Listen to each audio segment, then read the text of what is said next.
Education Choices magazine are excited to welcome Jane Lunnon from Alleyn School for the Education Corner podcast today.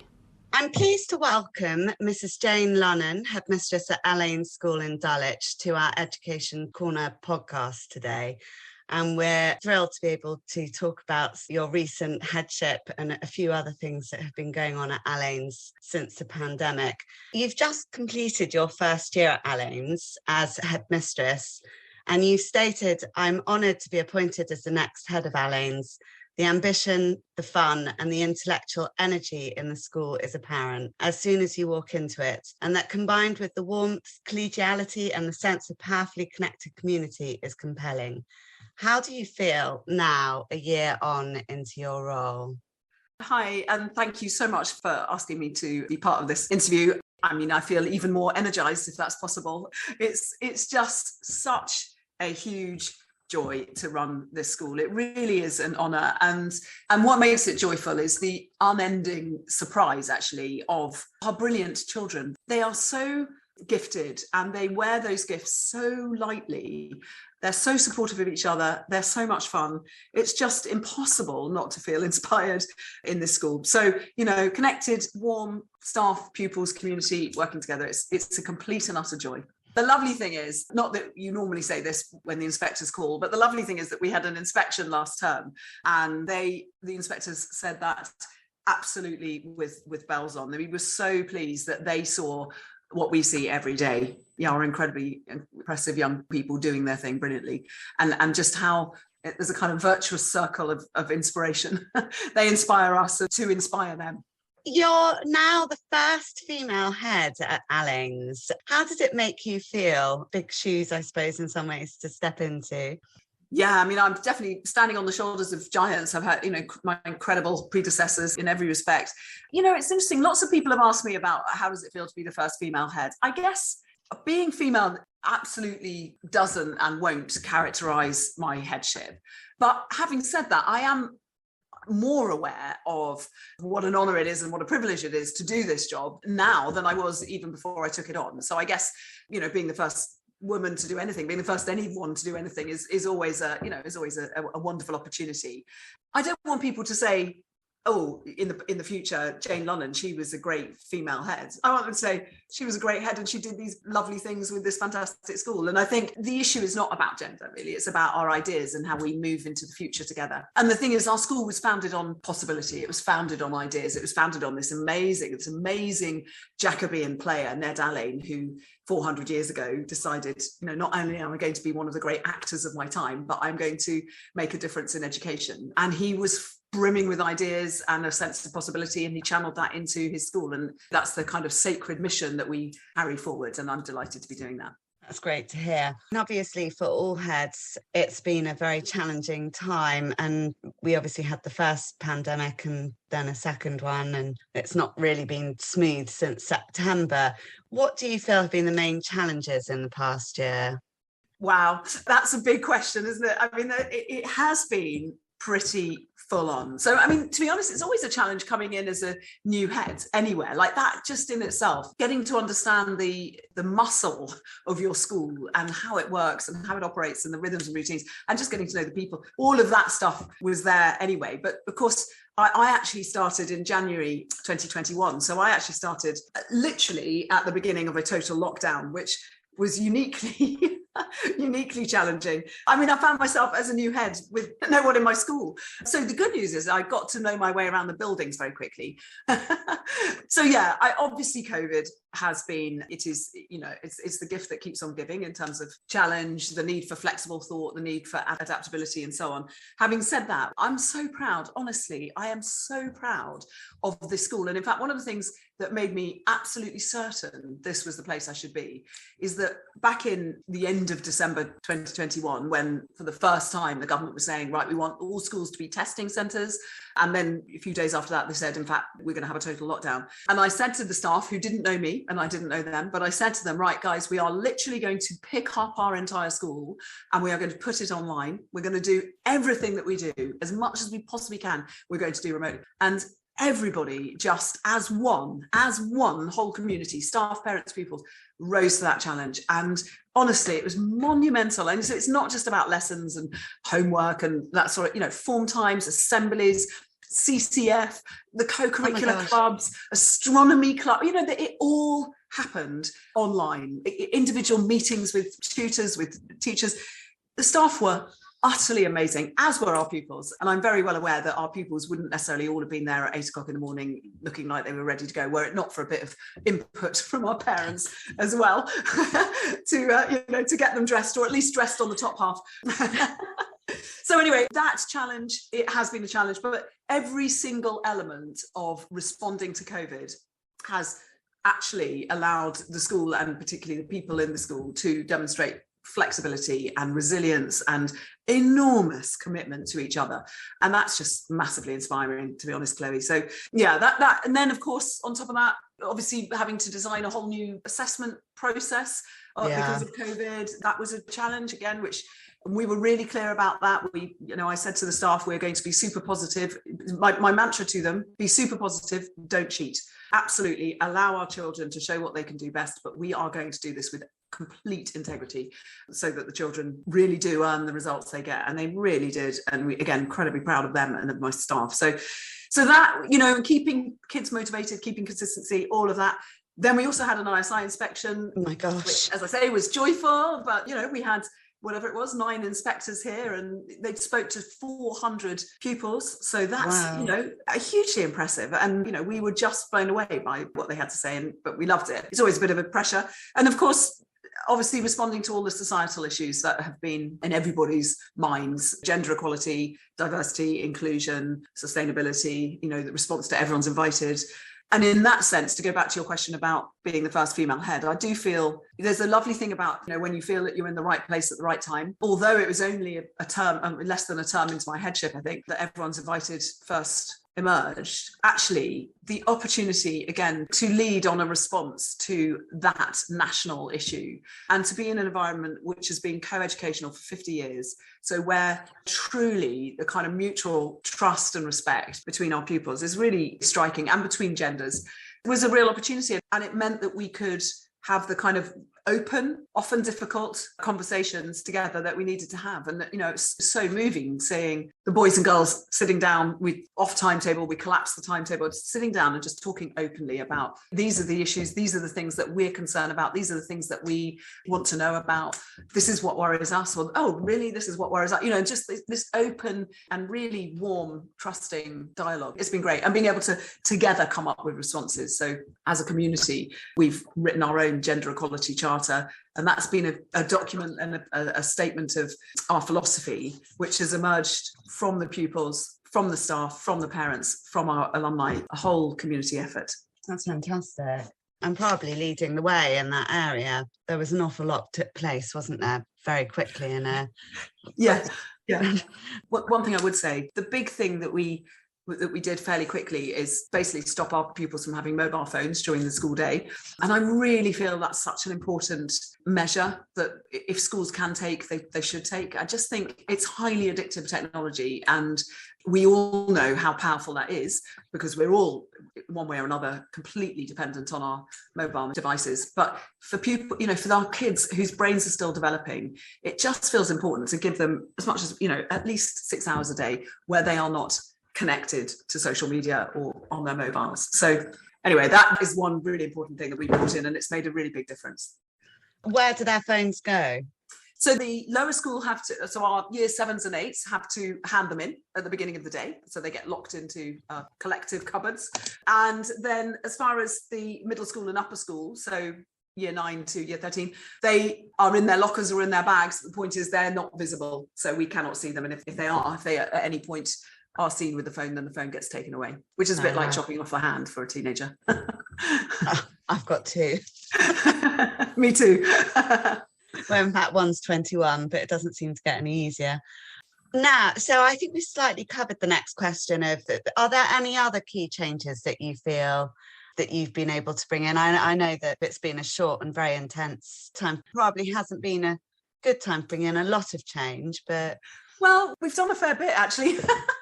It's funny because you think, yes, gosh, but I definitely feel what with COVID and everyone's invited and all the other things, actually we haven't yet got going in the way that but in fact, oh my goodness, we've done loads. So one of the really, really big area that matters enormously to this school and indeed to me is our partnership work and our partnership activity. And that's always been a big, big focus for us. But we've been able to bring 2 new elements to that, which I'm really proud of. So one is we started a summer school specifically for pupils who had experienced learning loss as a result of COVID from primary schools around us, and particularly for pupils who are more disadvantaged. And that was supported by our pupils and our staff, and they did that in the summer holidays. And I, again, unbelievably proud of that.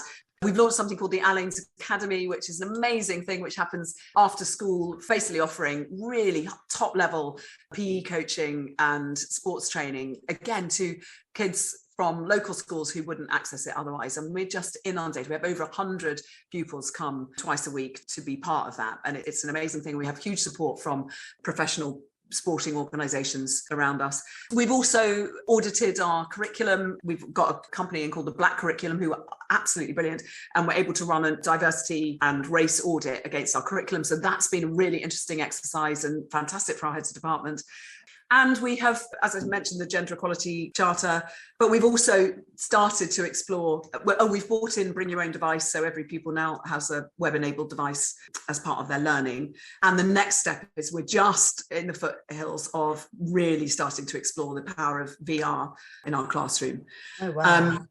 Yeah, which is really exciting. And then the other thing is we just finished, like it was just before half term, we had our first multicultural week, which is a fantastic week celebrating diversity and inclusion, just huge amounts of fun. We did dance and music and slam poetry, and it was just brilliant. And again, run by the pupils and fantastically done. That sounds very impressive. There's lots there that I'd like to ask more about. Alleyn's has a junior school and many children go on to join the seniors. The key main point for entry now, I mean, there did used to be the 13 plus, didn't there? But that stopped about 2 years ago. So for the seniors, it's now 11 plus, and then I imagine 16 plus, obviously for sixth form. What is it that you're looking for? I know this is an impossible question, but I have to ask it because the parents all ask me. What is it that you're looking for in a child at that point, at 11 plus? Yes, I mean, you're right about the entry points. We do also have occasional vacancy entries at sort of unusual points. Yeah. But yes, our main entry points into the senior school are 11 and 16. Oh, gosh, what are we looking for? I mean, the spirit of possibility, I guess. We're highly academic, you know that, and selective competitive entry.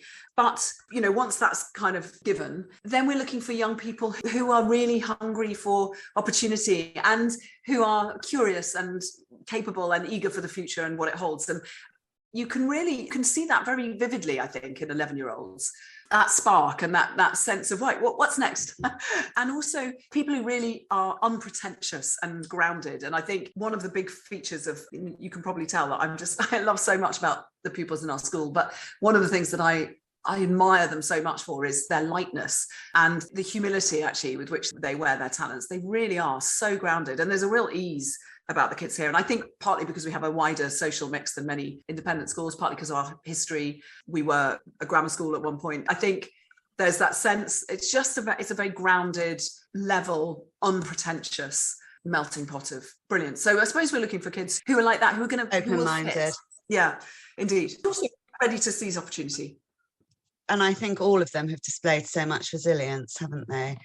I think we've slightly covered some of this, but do you feel then through the pandemic, I mean, you've mentioned the use of VR in the classroom. There's obviously huge changes taking place in the curriculum, but do you feel that aside from the mobile phones, that the use of technology and the fact that you did have to lift the school up and make it online, has that had some positive outcomes or advancement in teaching practices and student-teacher communication?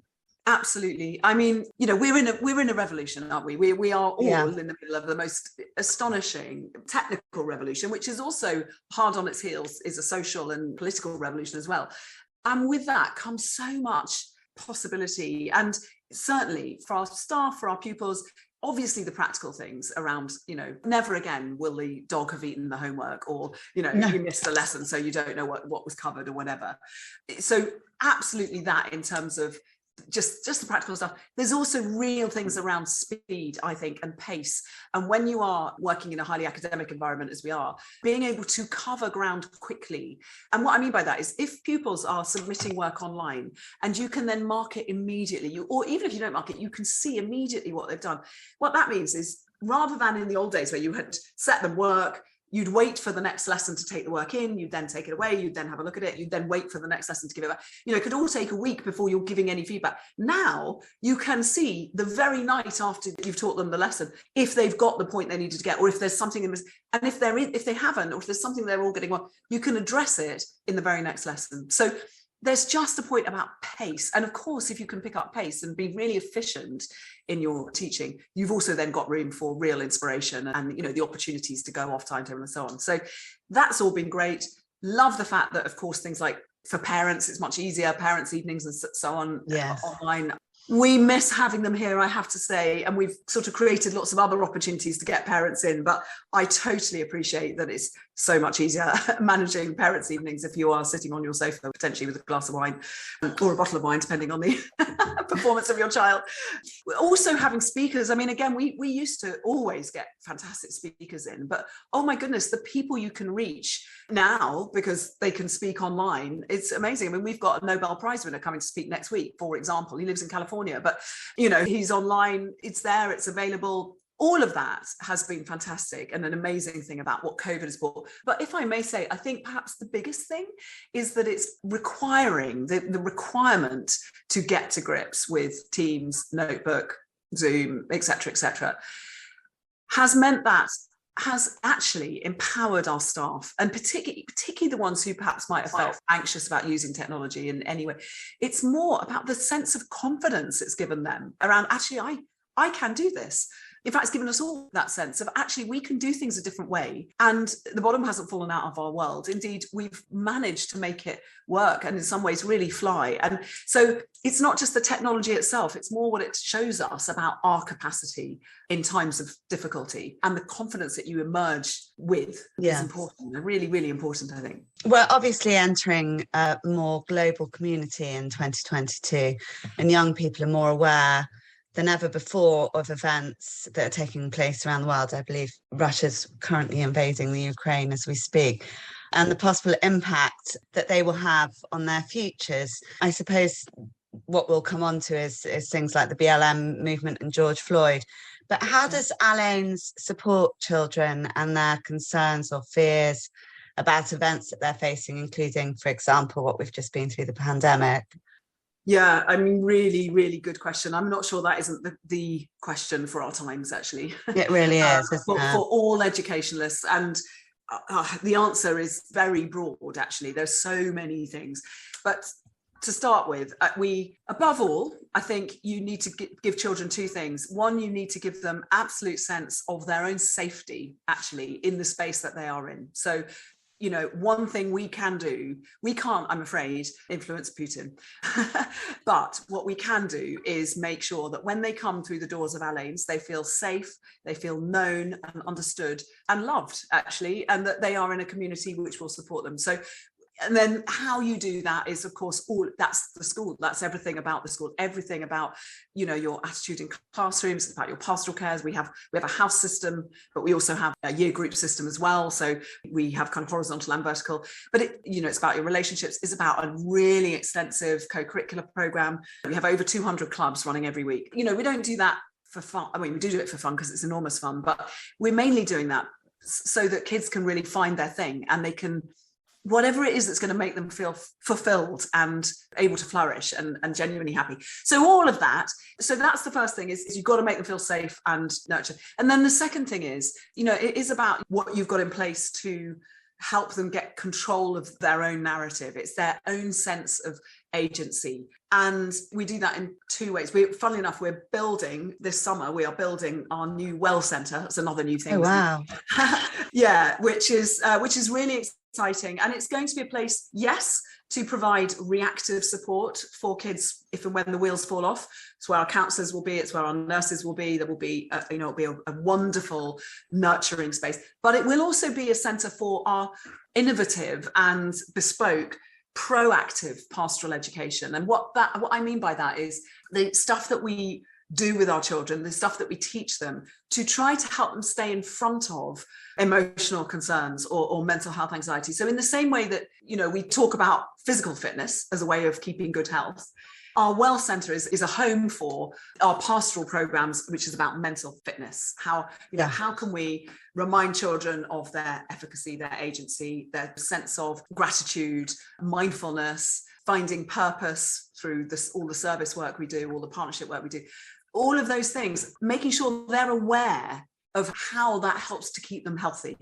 and give them agency. So there we are. It's a really big question. And I just think, sorry, last thing, I said it was 2 things. It's actually 3. The last thing is just about joy. If it's not joyful, you're not doing it right. So it's just making it fun, making sure that when our kids come in, at least there is a part of their day where they are just having the best time. And it will be very different for each child, but that is what school should be. Yeah, absolutely. How have you addressed the BLM movement? And I mean, you've mentioned already, I think that you've changed your Black curriculum and a number of different things. So we don't need to labour the point, but obviously there have been big changes since the murder of George Floyd in 2020. Yeah, and again, a really pertinent question for our school, particularly because of where we are in South East London. Exactly. So we've done a number of things, and this was started by my predecessors as well as continued by me. So we have a Minority Students' Union, which is very active, run by our pupils, that make recommendations, they make suggestions, they are advocates, they get speakers in, and they really, really help all of us actually keep focused on what is the experience like on the ground, what are our pupils feeling. And they ran a webinar across our community, actually, so a student-based webinar about this time last year for schools, local state schools and our local independent schools. And it was just, again, an amazing opportunity for pupils to come together and share experiences and make suggestions. So we have a Minority Students' Union. We also have a Diversity and Inclusion Committee, which is made up of staff. As I said, we've looked at our curriculum with the lens of minority requirements and needs, that kind of context. The Multicultural Week was all about having fun, having speakers in. And really critically, we've also looked at all our recruitment processes, both in terms of our admissions for pupils, but also the recruitment of staff. And really, again, thinking about our messaging. And we've taken advice on that as to how we can make sure there are no unconscious messages coming through that would be in any way problematic. Yeah. And it is making a difference. I mean, these things won't change overnight, but, really, really proud of the fact that our Year 7 last year, 30% of them were from a non-white background. We have been able to recruit. We've had some fantastic minority ethnic applicants for teaching positions, and I've been able to recruit a number of those this year as well. So bit by bit, we are much more diverse and inclusive atmosphere. Another big thing that's been taking place is LGBTQ+. How are Alleyn's embracing and encouraging this acceptance of people of all? I mean, you have again mentioned already your gender equality and sexuality. I mean, honestly, it's so... Obviously, we've all been reflected. There have been big national moments. We've all reflected on all of them. But honestly, the reality is, Alleyn's is such a liberal and progressive school. As someone who's come relatively new to it, I think, certainly as far as LGBTQ+ is concerned, that battle was fought and won a number of years ago here. I don't mean to say that there aren't always issues. There are always issues, particularly individuals, particularly actually if they're young and they're coming to terms with something specifically for themselves. And of course, we 100% support pupils through that. But fundamentally, there is such delight in the richness and the great joy of diverse perspectives that different backgrounds and ways of living bring. And that really is here. And that found very specific expression in our pupils designed a diversity logo, which is just great. It's absolutely beautiful. It's this lovely rainbow tree and it has Alleyn's at its roots. It's just beautiful. And then painted, we have this lovely old Victorian building and very grand flights of steps going up 2 sides of it. And we painted both those flights of steps in diversity colours, which is just lovely. So I don't know, we're flying the flag in every respect, I think. Brilliant. And then another big discussion point, obviously, is the climate change issues, and especially, obviously, since Greta Thunberg has become such a key voice for the next generation. I imagine that you're very active in this area. Yeah. Again, that's a long-standing commitment for the school. Again, there is nobody that Lord Jim Knight said in one of his speeches to the House of Lords when he was presenting his sustainable education bill. He said, every job in the future will be a green job. And he's completely, right. And I find myself quoting that all the time. And in fact, I was fortunate enough to be asked to speak at the New York Times Summit happening at COP26. So about sustainable education and what we're doing at Alleyn. And what was really striking there was how many amazing, passionate young people I bumped into, the people who are under the age of 30, activists who are not just advocating or making a noise, but are really making a difference, who have set up charities, come up with innovative solutions to environmental problems. And actually a number of them were alumni, which I was again incredibly proud of. So the answer is we all need to do something. As far as Alleyn is concerned, we have something called the Alleyn's Learner Profile, which is a metacognitive course which we run alongside our curriculum, and we use the environment to deliver that course. So we basically look at elements of metacognition through a sustainable lens. So here's an environmental problem, how might you solve it? And the kids come up with solutions themselves and present and reflect on their processes as they do so. So yeah, again, it's part of our curriculum. The other thing I would say is that it isn't just about what happens in the education forum. So we also involve our pupils in the kind of some of the business elements from a sustainable point of view. So a year or so ago, the school was looking for new investors, a new fund to put its resources in. And we involved pupils on the selection panel for that. And it was the pupils who were particularly instrumental in helping us choose investors who were going to be ethically focused and particularly sustainably focused. So, and things like electric minibuses and, recycle paper, which we now have across the school. That again, coming from the pupils and their agency in that. So it's not just that it's what we teach them, it's also that they feel that they have a role to play in the way the business of the school runs. Yeah, absolutely.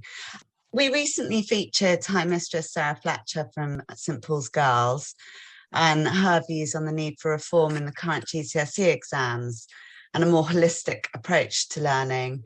Do you feel there is still need for reform in the current exam format and style? Yeah, I really do. I really do, because this exam format and stuff fundamentally hasn't changed for 50 years. I mean, we are still using a 20th century assessment system and we are well into the 21st century. So I think what the world needs is not necessarily being delivered by our current assessment processes.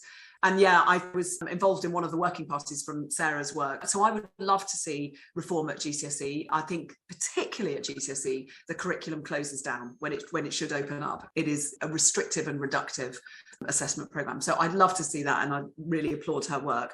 And what I would love to see, and I'm always excited by schemes of work that start with what do we want the kids to be, or who do we want them to be? What qualities do we want them to have, rather than just what do we want them to know? It's not that knowledge isn't incredibly important, but that's the secondary point, I think. So anyway, at Alleyn's, we are planning a curriculum review next year, and we are going to be looking at what we offer across the piece.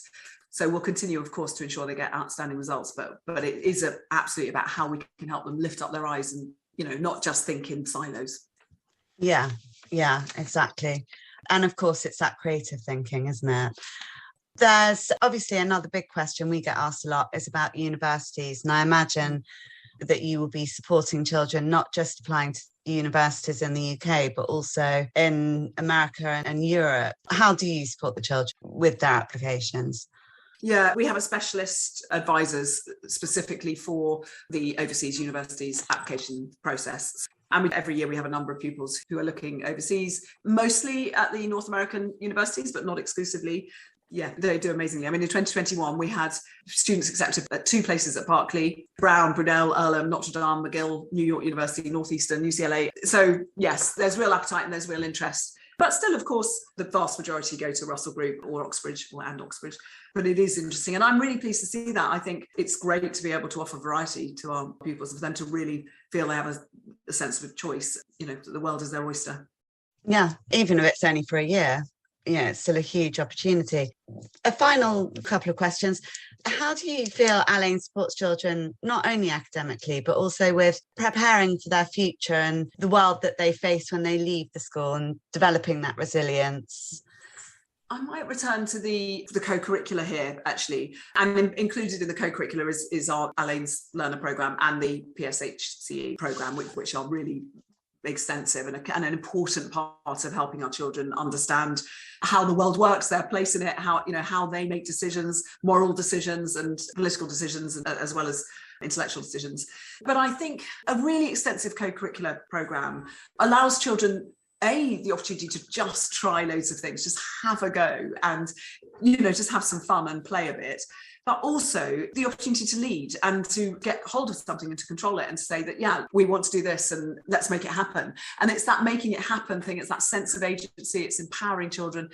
That, I think, is one of the ways in which you can really prepare them for the bit where they have to go out and do all of that, show agency and make things happen. Yeah. Well, and another really important part of our provision is partnership and community work. And again, that is our children in the real world, getting their hands dirty, getting involved, getting stuck in, working with other charities, working with kids from other schools, working sometimes with staff from other schools, really engaging with completely disparate and varied parts of our community and learning how to do that and how to be useful, how to make a difference in that environment. And the vast majority of our pupils do that, have some experience of that as they go through the school, which is incredibly important. So love that, getting out there, give it a go, find your thing. And I think we're very lucky to have young people who really want to do that.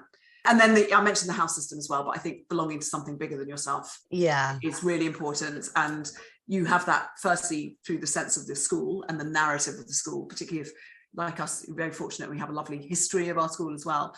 But the house gives you that sense in a smaller way. But again, here, I belong to this, is bigger than me. And you do need that, I think, to go back to social media, and that, social media encourages kids to look inward, actually. And we need to counter that by as much outward stuff as we possibly can. Excellent. Thank you so much. Other than that, what vision do you hope at Alleyn's for the children when they leave the school? I imagine it's going to be something quite wholesome and children that can cope with failure if they need to. Yeah, I mean, of course, that framed in the most positive possible way. So, and I just go back to our amazing player founder, Ned Alleyn. And I do think that sense of play, have a go, enterprise, and for sure, but warmth and kindness alongside that. And so basically the spirit of possibility, I think I've used that phrase before, but and it's all in a crucible and the magic comes out. So our vision for the school is to work with those things and put it in a 21st century context. So, the magic brew for the 21st century is technology and partnerships and the curriculum and what we build. And just looking straight into the future. And despite all of the things that are going on in the world, some of which are challenging and frightening, it's actually, do you know what? We came from a great place and we can make wonderful things happen because we have wonderful people. And I imagine the community support even after they leave. Your Alleyn's experience doesn't end when you leave the school. And we're very fortunate. We have a very thriving alumni group, the Edward Alleyn Club, which has been a long-standing organisation that supports our alumni. And we have something called Always Alleyn's, which is where you are part of that sense of ongoing connection. And we've been able to use our alumni in all sorts of ways. And again, they really help us shape our strategy and shape our thinking. So we feel very, very fortunate, and our alumni are always welcome back. Thank you so much for your time, and we're very grateful. And I'm sure there are going to be many parents that are going to be very keen to hear about all the dynamic change and support that the children are getting. So thank you. Thank you.